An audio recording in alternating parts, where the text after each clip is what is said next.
Well, hi, and thanks for joining me in my shop. I'm going to be replacing the wires that go to the Magic Eye here, because these wires are shot. But first, I've discovered what the strange phenomenon was, or is, in this radio, where when you tune to the upper end of the shortwave band, anywhere above 12 or 13 megacycles, up to 18 megacycles, a mysterious AVC-like voltage appears on the grid of the 6SA7 mixer tube. And I poked around and discovered that the voltage appears to be generated in the tube circuit itself. It's not coming from the detector, it's not really an AVC voltage. But exactly what it is, I didn't know until some internet research paid off big time. So here's a small part of a long explanation about the problems with mixer tubes and converter tubes back at the time this radio was built. So these tubes were not perfect. They had problems, especially when you push them towards their limit. Now let's see, I can either read this or just explain it. And you know what? I think I'm going to read this. As terrible as it is to read something like this over a video, it's a short paragraph and it explains things really well. So just to remind you again, what happens is I hook a meter up, let's say to the grid of the 6SA7, a DC meter, and normally you would just see AVC voltage fluctuations, maybe going from -1 volt to -10, something like that, as you tune things in and out. But in this radio, once you get above 12, a voltage appears that just keeps climbing. The higher you tune, the higher the voltage. And that voltage is real. It's really on the grid. It really is. It really does bias the grid of that tube. And being a negative bias, it quiets the tube right down. In fact, the radio goes very quiet at the high end.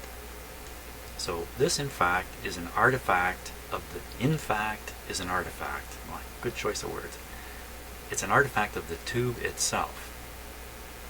So, here we go. I'm just going to read this quickly. The 6K8, which is a different tube, but the 6SA7 has the same problem. So, the 6SA7 has an effect known as space charge coupling, which is experienced at high frequencies. This effect is as follows. The oscillator voltage on the number 1 grid causes a fluctuation in the number of electrons in the region of the signal grid. So you have to kind of picture that for a minute. Grid number 1 causes a fluctuation in the number of electrons in the region of the signal grid. The electron density changes at the oscillator frequency, and as a result, a displacement current flows into the signal grid. At high frequencies, where the signal grid and oscillator frequencies are quite close, the impedance of the signal grid circuit at the oscillator frequency is quite high, and as a result, the displacement current produces an AC voltage across the signal grid circuit. This voltage, when smaller than the bias, reduces the gain of the tube slightly. Under extreme conditions, it overrides the bias and causes rectification in the signal grid circuit, causing a serious loss in gain. And that's what we see when my voltmeter shows a voltage rising on the grid at high frequency. Now here's the interesting part. If you haven't found that interesting, here's a more interesting part. The coupling can be neutralized by a small capacitance, approximately 2 or 3 picofarad, between the oscillator and signal grids. So that explains why this little capacitor, the one that was made of twisted wires and I've replaced with a discrete component, is connected right between the two grids. Somehow it nullifies this space charge effect. Commercial practice is to use a condenser, known as a gimmick, made by wrapping 2 pieces of wire together to give the desired capacitance. Neutralizing the space charge increases the gain and image ratio. So that's what the purpose of that twisted wire was, to nullify this effect in the 6SA7 tube. And of course, as technology improved, tube design improved, these problems were overcome in other ways. So radios a little less old than this kind of problem would not be seen. So I understand. So there's nothing wrong with this radio. It is what it is, and it's up to me to come up with the correct capacitance here to compensate properly. My guess is what they used to do was put a couple of wires on there, wrap them a bit, begin testing the radio, increase the wrap, decrease the wrap, and cut away the excess wire once they were happy with the operation of the radio. So I'm going to do something like that, but first I'm going to replace these wires. So let's get a look at that. Now, these wires are really roughed up. Right up here at the top by the socket, you can actually see conductor. See conductor on that one. That's just no good. A person can reach their hand into the back of the set. They can be, for some reason, reaching on this thing while the set is operating, and their fingers could easily touch the B plus line that's feeding this tube, the Magic Eye tube. So, gotta go. What do we got? We got 1, 2, 3, just 4 wires that need to be replaced. Now, I've done one of these in the past, and try as I may, I made a wiring error in it. So I want to watch out for that this time. And secondly, there should be a resistor associated with this, and it's probably in behind this cap. So first thing I want to do is pull this apart, see if we can get that cap to come out. Now also in the last tube I pretty much destroyed this cap because it's meant to be popped in and not really meant to be ever taken out.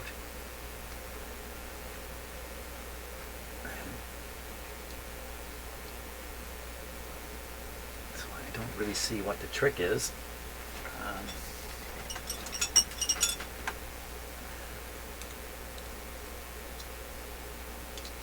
Like I say, I pretty much destroyed this cap on another radio trying to take it out.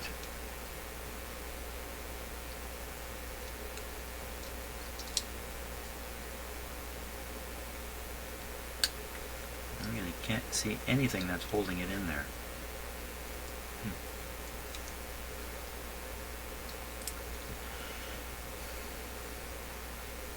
Okay, so I'm going to work away for a while at getting this cap out.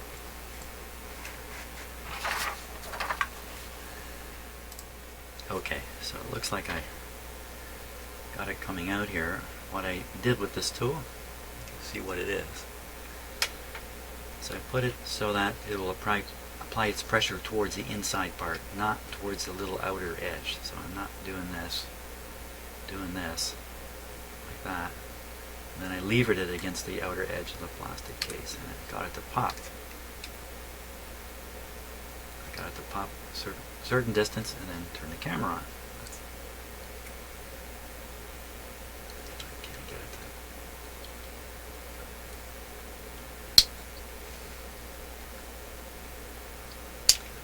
to. Whoa!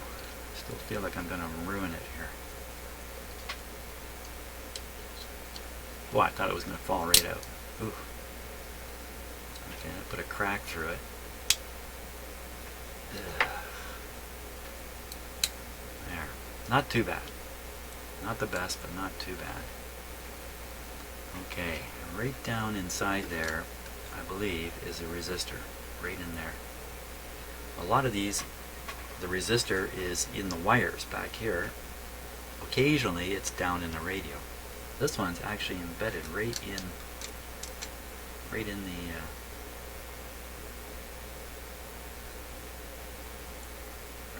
here, and I'm going to test that. That's a meg ohm, and you can change the sensitivity of the Magic Eye by changing the value of that resistor. Measuring it with it right in the circuit here. Let's see what we get. So that's a half a meg ohm.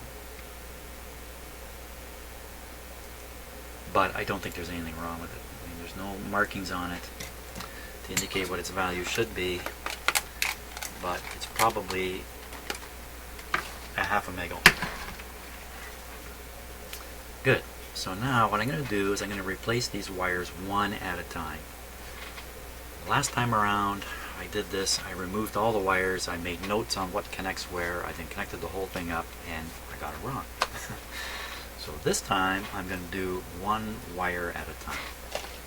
That's the approach I'm going to take. So I'll kind of let you watch me do the first one here. Okay, so I'm using stranded wire to get some flexibility.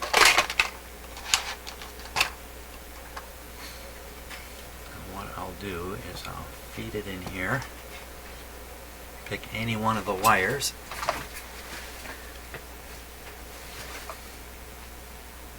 okay, so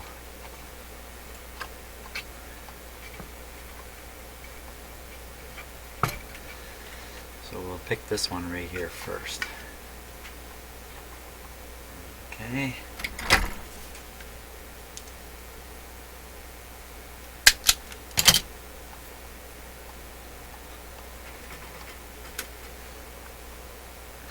Strands in this wire. Okay, we'll get rid of the old one now from its connection.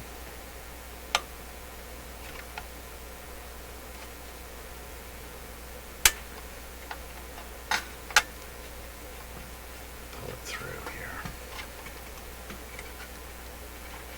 I figure if I do these one at a time, I cannot make a mistake. I'm going to reduce the number of strands here a little bit. Maybe more than half.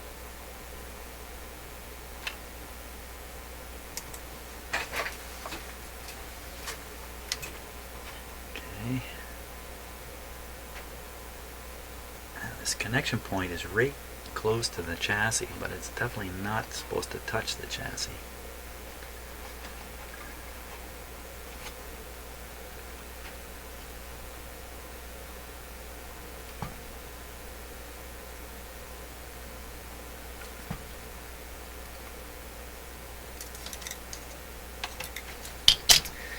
So I'm very glad I discovered what the weird phenomenon was with this radio, or I could have gone on forever trying to sort out what's wrong. Because there's nothing wrong. Nothing wrong with the radio itself. So lucky hit on the internet.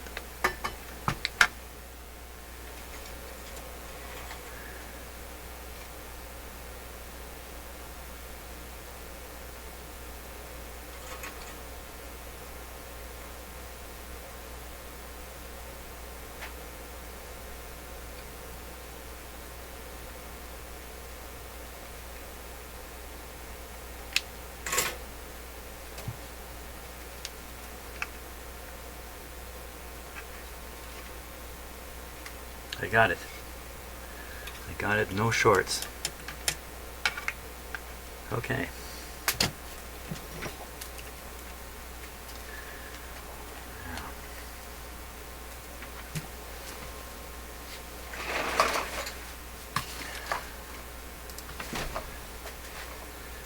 The other end.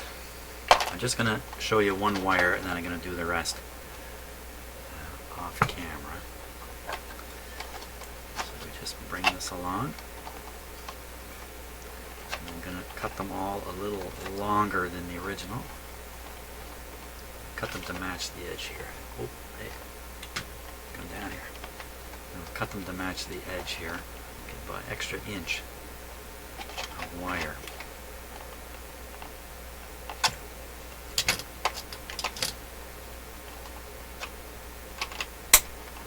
Okay, now. That I'm replacing, push on it, out comes the terminal.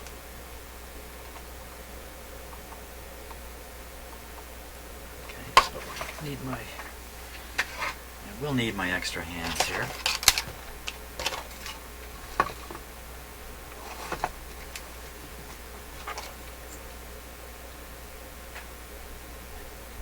Take a look at this carefully. So the solder point is at the top.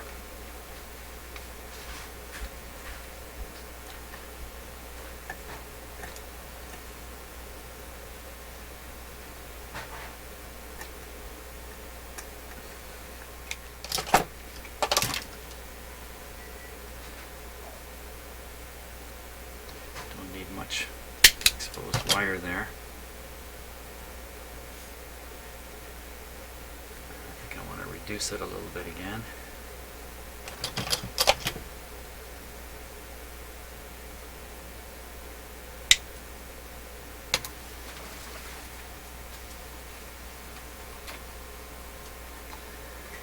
So this wire comes through there.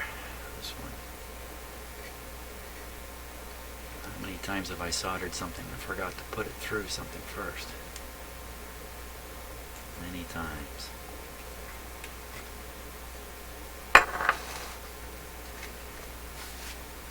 So basically I'm going to do the same process with each wire, one at a time.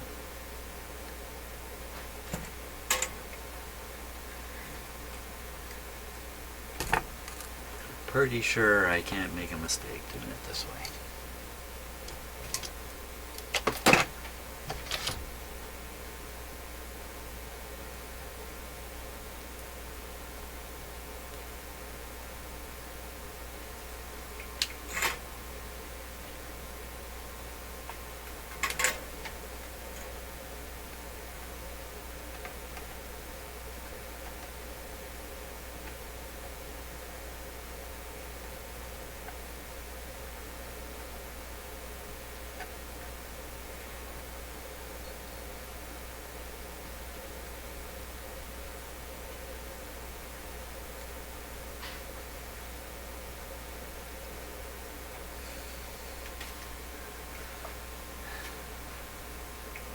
For it to get hotter.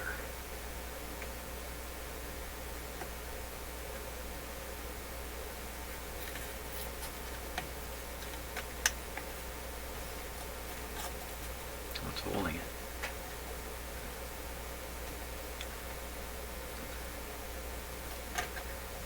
It's gone through a little hole.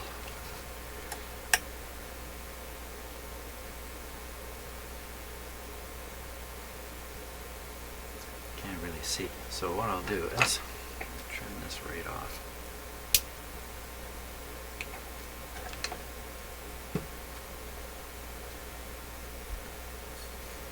It's still pretty hot. Holy smokes, everything's hot, hot, hot, hot, hot, hot.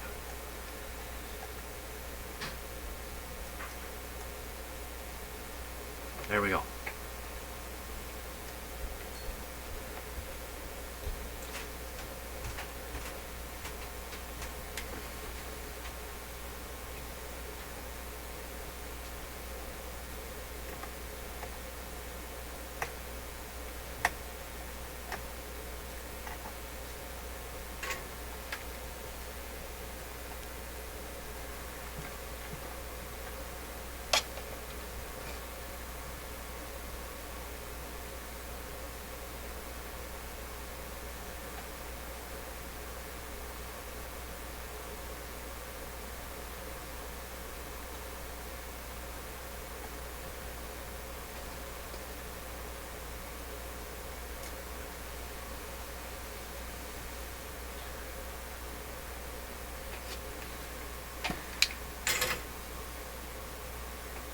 Going to be hot.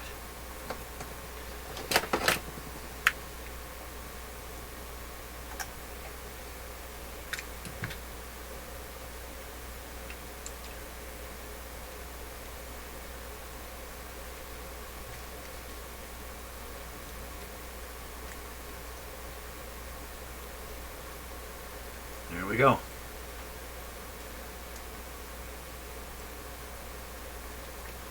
Oh. The wire came right off. Not so good. There we don't go. This is another problem of three hands, not having three hands.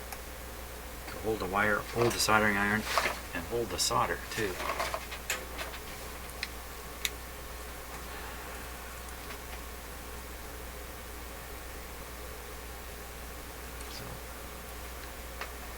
freshen up the solder on here. Try this once again.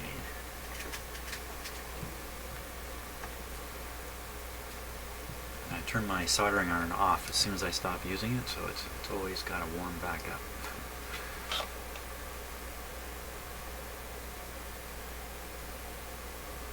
Okay, lots of fresh solder there.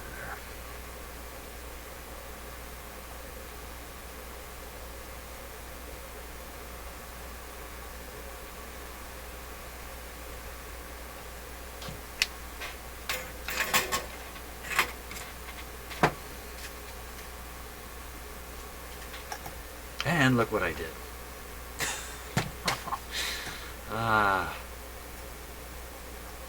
See how enjoyable this can be?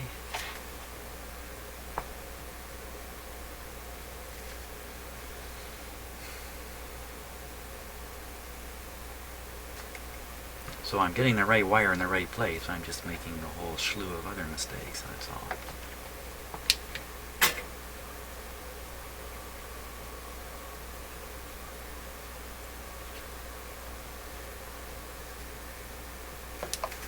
Like that. Still hot. Got a little more solder on it now. There's a little more metal here to retain the heat.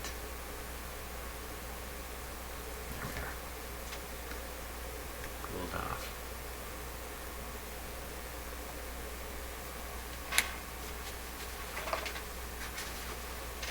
One more try. This ought to get it.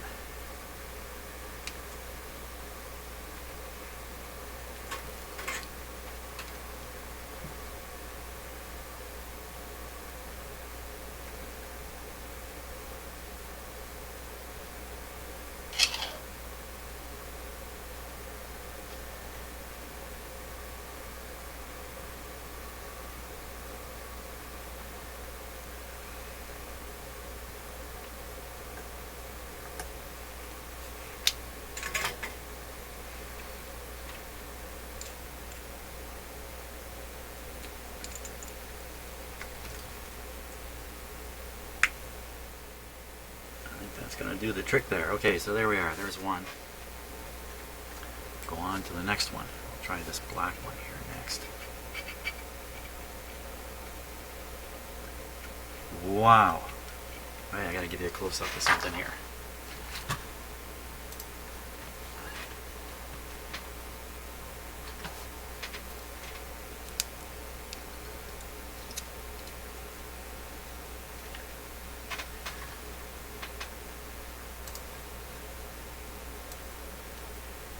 I think this will go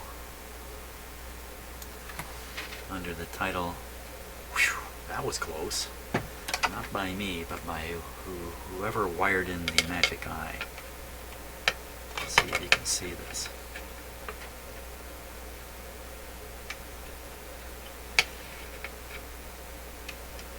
It's this black wire here going to this terminal. Move the wire.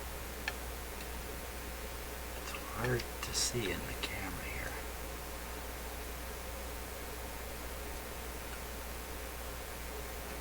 So can you see how close that is to shorting out? Oh, it's barely on there, isn't it? And it's just ready to touch that other terminal right there. And the thing is, these wires are tuggable. I mean, I tugged on them, moving the magic eye around, you know, not so much once the radio's back in the cabinet, but look at that. Okay, so there it is, finished up, the cover back in, and all wires soldered securely in here.